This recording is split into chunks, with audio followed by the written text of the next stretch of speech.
My name is Lydia, and this is my story.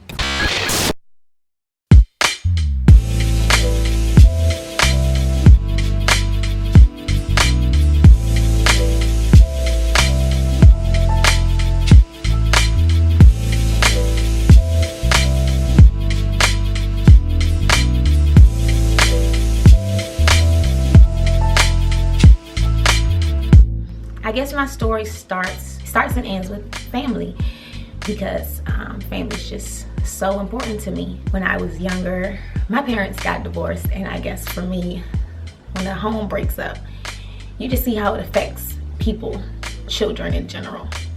Growing up, I just had that mindset, that wouldn't be me, that wouldn't be my family, that wouldn't be my children.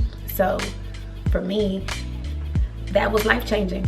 That's where it all begins, seeing a family fall apart from a marriage and how the children have to pick up the pieces. So I wanted to raise children that didn't have to be repaired from their childhood.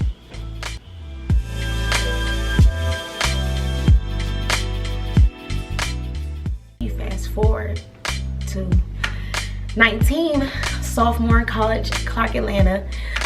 I found out I was pregnant. I was in denial. Honestly, he didn't find out they were twins until 6 months. Life was hard only for them because of their story that one day they'll tell. The attacks of the enemy on them caused me to be more dependent on my child's father, and he was amazing for that. That was probably the best time in my life, when I felt like all odds were against my family, because family is so important to me. I had that support from him.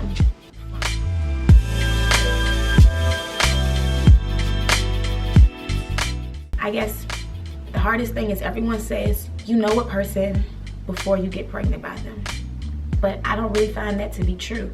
I believe different situations bring out different character traits in you. I feel like we expected so much out of each other that when we couldn't reach that level, we just would fight. And then after a while, screaming wasn't enough, and we were fighting and fighting and fighting. And it was toxic, not only for us physically, mentally and emotionally, it was toxic for our children to be around. We were like the perfect toxic love story. Just every time we separate, we come right back.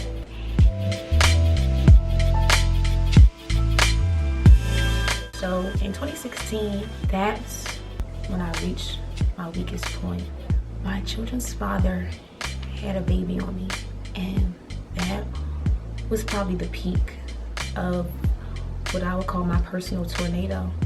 To be hurt in that sense by your first love. When somebody lies to you, I don't think it's so much hurts that they're lying. It hurts that they feel like you don't deserve the truth. And after 8 years with somebody, I feel like I deserve your truth more than anybody.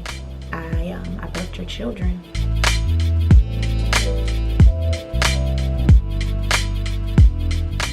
Our job as Christians is to pray for people in the midst of everything that they're doing to us. And at that point in my life, I thank God for everyone who was praying for me, because I acted out in ways that I'll never be able to take back.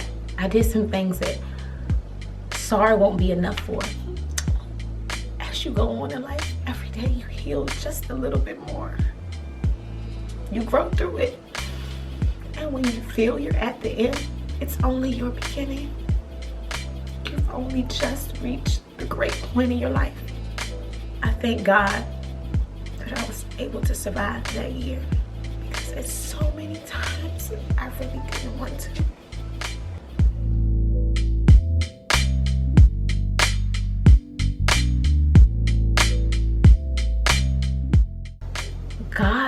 God believes in second chances, and he's only putting you through to show you you can get through.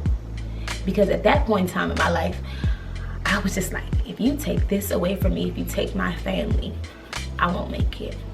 So I don't ever believe my children's father was or is a bad person. I believe we were two young people caught up in a bad situation that brought out bad character traits in us.